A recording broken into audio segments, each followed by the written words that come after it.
Shalom,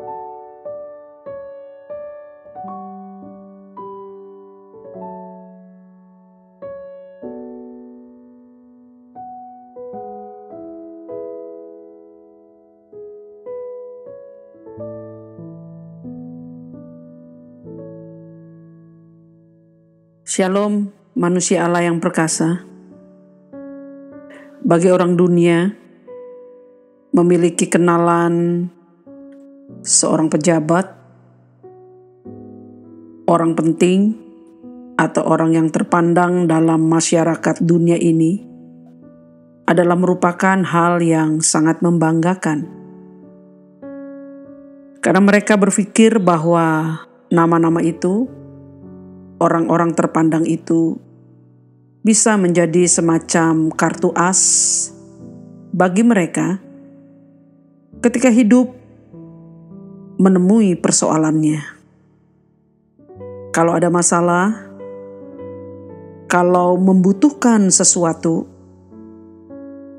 orang-orang tersebut diharapkan bisa dimintai pertolongan untuk menolong mereka. Oleh karena itu, kesempatan mengenal orang-orang penting dan terpandang dalam masyarakat telah menjadi semacam kesukaan yang diusahakan, bahkan sampai dikejar oleh orang-orang dunia ini. Namun, tidaklah demikian halnya bagi kita orang yang percaya kepada Tuhan Yesus Kristus.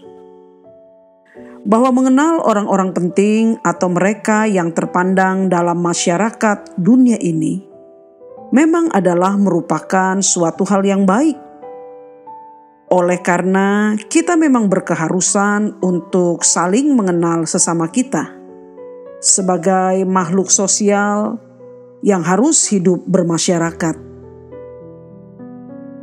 Namun dalam hal menjadikan mereka sebagai tumpuan harapan kita ketika hidup berada dalam permasalahan, Alkitab dengan sangat jelas tidak pernah menganjurkan dan mengajarkannya kepada kita yang percaya kepada Allah. Saudaraku yang diberkati Tuhan Yesus Kristus, apa yang dinyatakan Allah dalam kebenarannya ini adalah merupakan sebuah larangan atau ketidakberkenanan Allah yang menaruh harapan kepada manusia atau sesamanya ketika hidup ini berada dalam goncangan badai.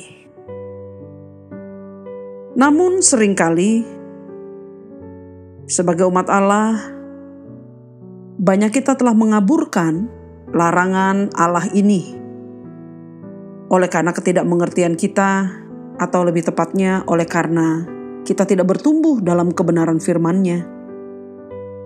Sehingga kita tidak bisa, dalam tanda kutip, menerima perkataan Allah ini sebagai sebuah kebenaran dalam kehidupan. Bahwa dalam segala hal, Allah melarang kita untuk jangan pernah menaruh harapan kepada sesama manusia. Namun ketidakbertumbuhan kita di dalam firman Allah secara benar telah membuat kita tidak bisa mengenali siapakah pribadi Allah yang maha hebat itu. Sehingga ketika hidup ini berada dalam goncangan badai permasalahannya, kita hanya bisa berpikir sejauh kemampuan ukuran pikiran kita yang sangat terbatas ini. Kita hanya bisa melihat sejauh jangkauan mata jasmani yang sangat terbatas ini dalam hal memandang. Sehingga tidak ada iman ditemukan di dalam kehidupan yang tidak bertumbuh dalam pengenalan firman Allah ini secara benar. Keadaan seperti ini telah membuat kita ketika hidup berada dalam goncangan permasalahan akan memakai cara-cara penyelesaian permasalahan itu berdasarkan kemampuan kita yang sangat terbatas ini. Dan ketika kita menemukan Di dalam kemampuan kita yang terbatas itu ternyata tidak cukup untuk memberikan jalan keluar dan pertolongan bagi kita di dalam menghadapi persoalan-persoalan dalam hidup ini. Maka berikutnya kita akan menjadikan sesama kita yang kita kenal memiliki kemampuan lebih dari kita untuk bisa kita mintai pertolongan dan kita jadikan pengharapan membawa kita keluar dari persoalan-persoalan kehidupan yang tidak bisa kita selesaikan sendiri. Hal ini menjadi kewajaran dalam tanda kutip bagi mereka yang tidak bertumbuh di area kebenaran firman hidup itu. Sebab dalam daerah kerohanian yang seperti ini, iman kepada Allah dianggap bukanlah solusi yang tepat untuk menjawab persoalan dan permasalahan hidup kita. Sebab memang kita tidak sungguh-sungguh mengenali siapakah pribadi Allah yang maha hebat itu. Padahal larangan untuk menaruh harapan kepada sesama manusia dalam menghadapi berbagai persoalan hidup kita dikatakan Allah bukan tanpa alasan. Sebaliknya, larangan Allah ini telah didasari oleh kebenaran-kebenaran. Yang pertama, bahwa manusia itu terbatas dalam segala hal. Terbatas secara kemampuan, terbatas dalam kekuatan, juga terbatas dalam hal hikmat dan kepintaran. Anda tentu pernah mendengar sebuah pepatah yang mengatakan, "Di atas langit ada langit." Pepatah ini hendak menggambarkan kepada kita bahwa siapapun yang sudah merasa hebat harus mengingatkan dirinya sendiri bahwa di atas dia selalu masih ada yang lebih hebat lagi. Lalu di atas si hebat itu masih ada yang lebih hebat lagi. Begitu seterusnya. Sampai di atas segala-galanya kita menemukan bahwa Allah lah yang paling hebat. Sebab tidak ada lagi yang lebih hebat daripada Tuhan. Jangan menaruh harapanmu kepada sesamamu, sebab ia sangat terbatas. Sehebat-hebatnya manusia, pasti ada bagian-bagian dalam kehidupan ini yang tidak bisa dikuasainya. Itulah sebabnya mengapa kita manusia, siapapun kita, disebut sebagai ciptaan terbatas. Namun, bagi Tuhan, tidak ada bagian atau daerah manapun dalam sisi kehidupan ini yang tidak dikuasainya dengan sempurna. Sebab dialah pencipta kehidupan ini. Dengan demikian, dia telah menjadi sumber dari segala-galanya dalam kehidupan ini.